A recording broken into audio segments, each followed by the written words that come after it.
All right, Hall of Fame, badass, Dante Reybolds to talk about dropping down. I'm gonna hand it over. I appreciate it, Kathy, and don't worry, like there will be plenty of other times I'm sure you'll do a kick butt intro just like that we can get on recording later. So I appreciate you guys having me on here. So like Kathy said, I'm actually working an event right now. I'm an events team coordinator for Lone Star in South Texas.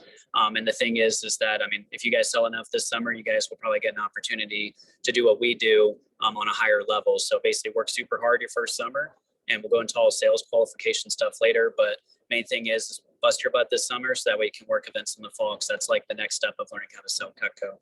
But in the meantime, we're not here to talk about that today. What we're here to talk about is something that is a really big skill set of mine that I've been doing cash for years now at this point.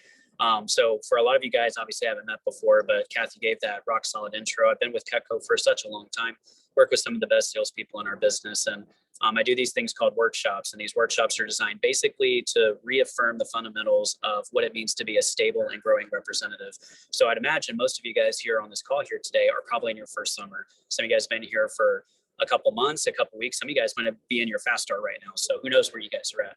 But even all regardless of the same, something that's a really important skill set that a lot of new reps overlook is the power of dropping down. So Kathy said I've sold over $1 million worth of Cutco, and that's all great. But one of the things you're going to hear me talk about a lot and stress a lot right off the get-go is that I want to make sure you guys know a lot of people that are new make the misunderstanding like, oh my gosh, they've sold so much, they've done so much business, they must sell ultimates and homemakers all the time. When in reality, it's actually the opposite.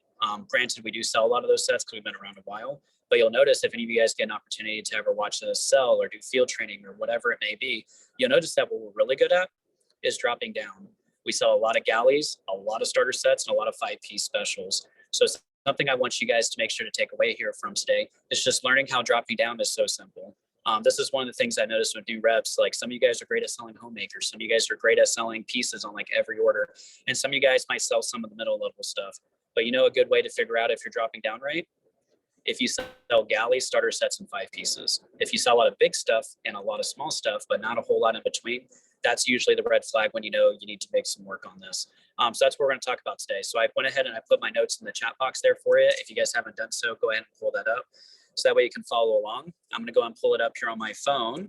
So that way I can make sure I'm going through it with you guys too. So I'm going to keep it short and sweet and very simple for you guys. 3 main points that we're going to be covering here today when it comes to dropping down. Number one, understanding that sometimes it's okay to sell pieces.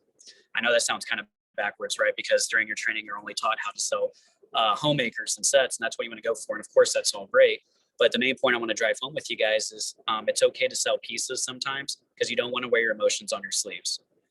A lot of mistakes that new reps make in their first summer is that they do a great demo, they build great rapport, they do everything perfect, and then they get to the homemaker anticipating that homemaker sale, and then the customer tells them no for whatever reason, whether it's too many knives, too much money, doesn't matter, whatever the reason is. Think about it. If you're in your customer's shoes and you go working with this college kid and they're doing a great demo and you love the product and you don't know what you're going to get, but you know you're probably going to get something, and then the kid goes from really enthusiastic to like kind of sad, kind of like puppy dog status, put your tails between your legs.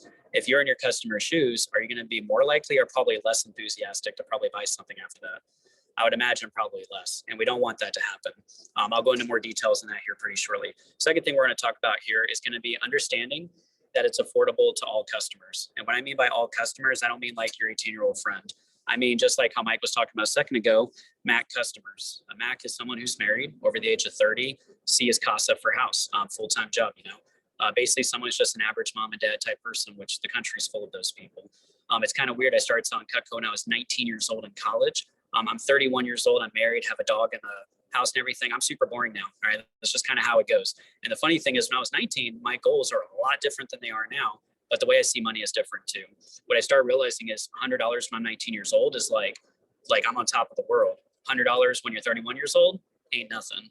But it all comes down to if you see value in something and if it's presented the right way. Don't make the rookie mistake. So when you drop down, you get told no, and you just do something called falling down the staircase. Sometimes people get told no to a homemaker and just go, hey, no problem. Here's the galley set. Do you want this? No, how about start? And then just start throwing things on the wall and see what sticks. That's not the way to do it. The best way to drop down with people is number one, remember to treat it nice and slow. So we'll go into all that here shortly too. Number 3 thing that we'll talk about, if you get really good at dropping down, you'll minimize promise orders. I kind of want to get temperature of the room here real quick, but by show of hands, who here has ever gotten a promise order on a demo before?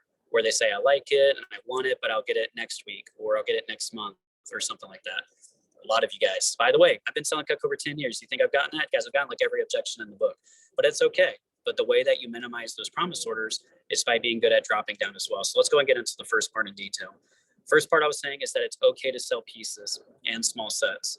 So here's what I mean by that. Like I mentioned, don't hate on the customer, be happy for them. You can't get really enthusiastic and confident during the whole demo and then lose it when you get told no the first time. When I get told no, like I'm working an event. I just did a demo for someone who I was showing them knife sets and everything. And they told me no to a signature set. And they're like, we got to walk around. We got to think about it. They were saying no and all that kind of stuff. We'll promise we'll come back and get it later. And I asked them a couple of questions, did what I do, which I'm going to teach you guys here in a minute. And they ended up buying like a smaller set. And it was a homemaker with some free stuff, you know, and that's great. And that's awesome. But the thing is that I'd rather sell a smaller set or pieces now versus I promised to buy the big set next week. Always make sure to remember that.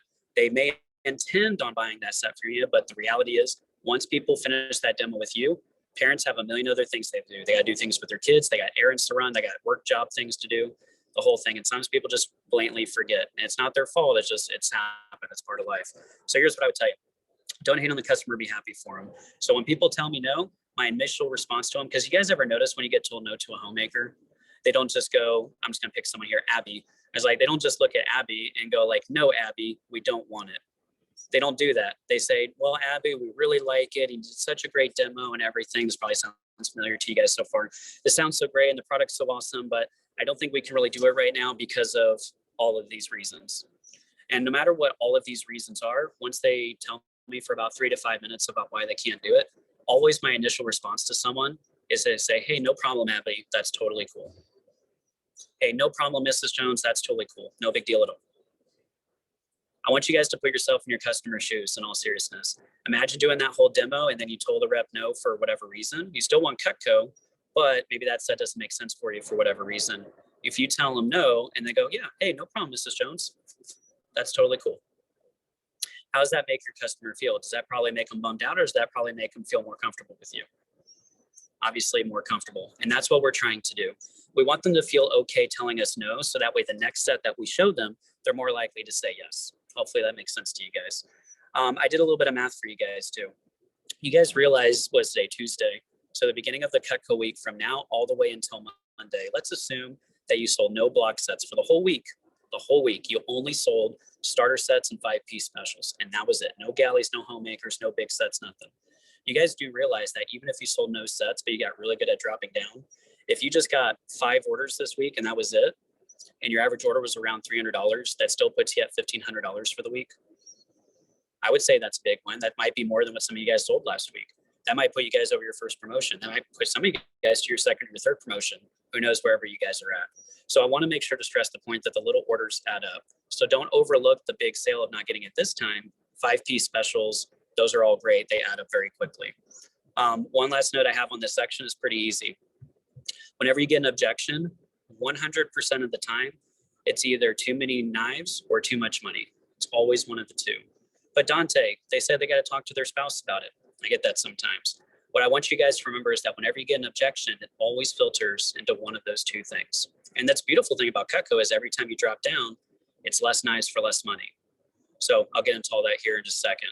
But if you get told no to from a customer for whatever reason, imagine a big old funnel, like this big old massive round funnel. And every reason why they can't get Cutco starts at the top, goes all the way down the funnel, and on the back end, it always spits out one of two things, either knives or money. Because whenever people tell you no to the homemaker, does that mean that they hate Cutco? Does that mean that they don't like you? No. It just means that they probably like Cutco and they want to get it, but the homemaker may not be the right set for them for whatever reason they tell you. And what I'm going to do is that whenever they tell me, for example, I need to talk to my spouse, understand what they're really saying. What they're really saying is they like Cutco and they like you and they probably want to buy something, but maybe the homemaker is a little bit more than they feel comfortable spending without their spouse right there next to them at that moment. Every couple is different. Me and my wife, when she bought a bed, totally trusted her. Like, she has good spending habits. She went out and bought a bed. You know, she called me a couple of times, make sure it was okay, and I was totally fine with it. Some couples are different. Some people can spend $200 without their spouse. Some people it's $500. Some people it's $1,000. Everyone's a little bit different.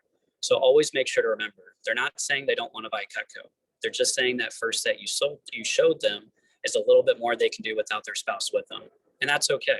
I'm just going to drop down into some smaller options. And I'm sure eventually we'll find something that makes sense for them where they don't break the bank. And we already know their husband or their wife is going to love it too. So this makes sense so far. Thumbs up if you're with me. Good deal. All right. So let's go ahead and keep moving here. So on the second part here, focus on the payments. So I got a little pop quiz for you guys. All right. It's a little bit loud on my end here. So hopefully, they didn't have a chair for me. So I'm kind of squatting down while I'm doing this here. But whenever you go into your payment plans, I'm just kind of curious because I do this all the time with Lone Star in South Texas, is knowing your payment plans by memory. So whoever feels confident enough to be able to give an answer, I'll go ahead and open up the mic here for you if you guys want to try and throw this in.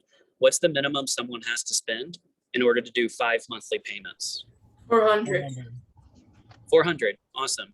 By the way, if you did not know that, like within 3 seconds, they needed to write a little sticky note, put it on your computer. You need to write it into your blue book or your manual or something like that. Make sure it's with you at all times, or just tattoo it on the back of your hand if you have to. Do whatever you have to do so you don't forget. The idea is making sure you don't have to do a tattoo, obviously, but just make sure that you guys have it written somewhere and you don't forget. The reason why I say this is because a lot of representatives make the mistake where they forget that just because they buy pieces, they can't do payments, when in reality they can. So whenever they go through the whole process, Cutco doesn't care if they buy a set or they buy $1,000 of paring knives. Cutco could care less. All Cutco cares about is as long as they're spending $400, they can do 5 payments of $80. Now, I don't know about you, but $80 a month for 5 months on something, that's like a cell phone bill a month. That's what you have to budget for it. You know what the beautiful thing is, though? The cell phone bill lasts forever. The way that it works nowadays with people getting upgrades every couple of years, that cell phone bill is going to run for a very long time. But you know, it's really awesome. This is like buying that cell phone, but you do it once for 5 payments and then you're done. Imagine 5 years your iPhone breaks or there's an upgrade or a new one that you could send it back into Apple and they give you a brand new phone for free. Like no questions asked, no insurance needed, nothing like that. Be pretty awesome. That's how you want to see Cutco. Guys, even people that don't cook have knives in a drawer somewhere. So whether they cook a lot or they never cook at all, even people that don't cook have at least 3 or 4 knives in a drawer. Well, you know what makes cooking a little bit better? At least having some knives that don't suck, just being honest. So the idea that I would tell you is even customers that don't cook can buy 5-piece specials on $80 to $90 monthly payments, and it's super doable for a lot of people. So you just got to make sure to phrase it the right way. So I did put a note down here that I want to make sure to reemphasize. Dropping down is one of the main differences between being a good rep and being a great rep. Because great reps don't just sell big sets all the time. Great reps are the ones that are good at selling everything. When the opportunities come up, they sell the big sets, of course. When they sell the homemakers, they sell the homemakers. But what we sell a whole lot of, again, is those galleys, starter sets, and 5-piece specials. And of course, we'll write up 1 or 2-piece orders, just like how you guys do sometimes as well. So here's what I want to do with you guys here for our last section, because this is like the main meat and potatoes of today, is I'm going to do my drop down for you guys just really quick. So that way you guys can see that I don't really do that much stuff different than what your manual says and what your script does. So here's what I would tell you. As you're going through this, there's going to be 4 steps.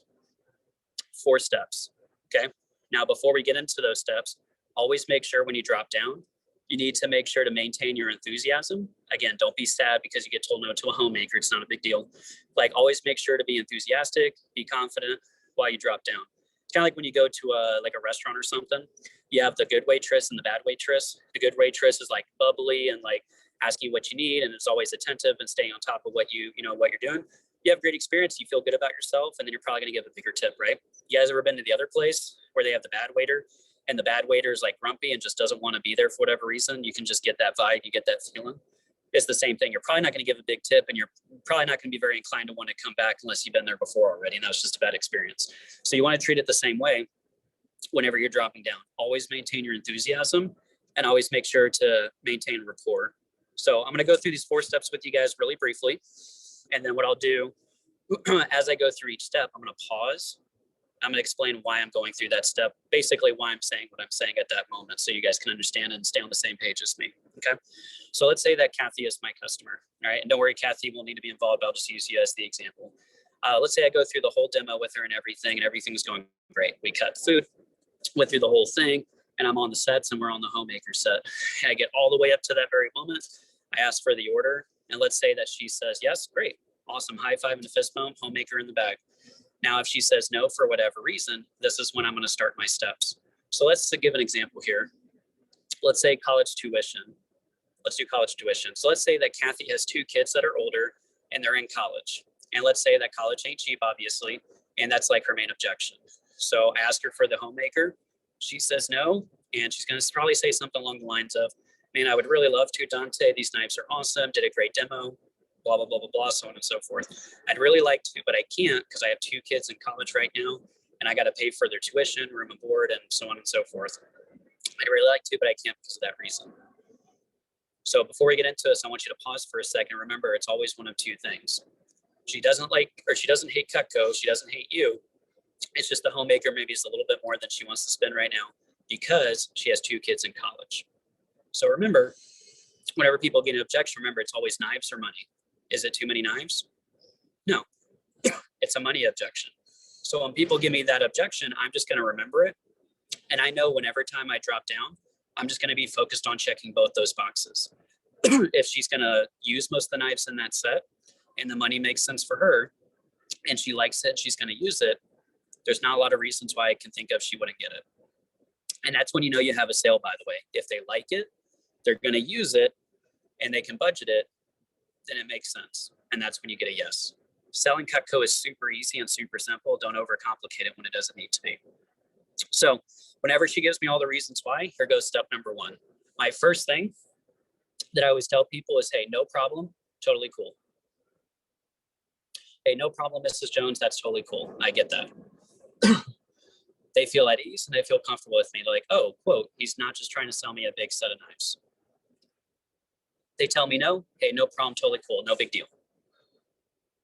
They feel comfortable with me, and then I immediately ask that question. You'll see on the notes right there. If you're not pulling up those notes, make sure to do so here. But I immediately afterwards say, hey, if you don't mind me asking, Miss Jones, what is about the homemaker you're unsure of?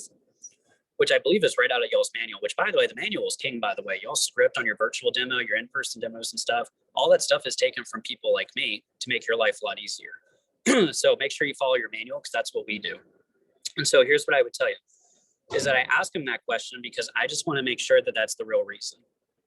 Even though she already told me, sometimes every once in a while, someone will say one thing, but they really mean something else. And that's okay.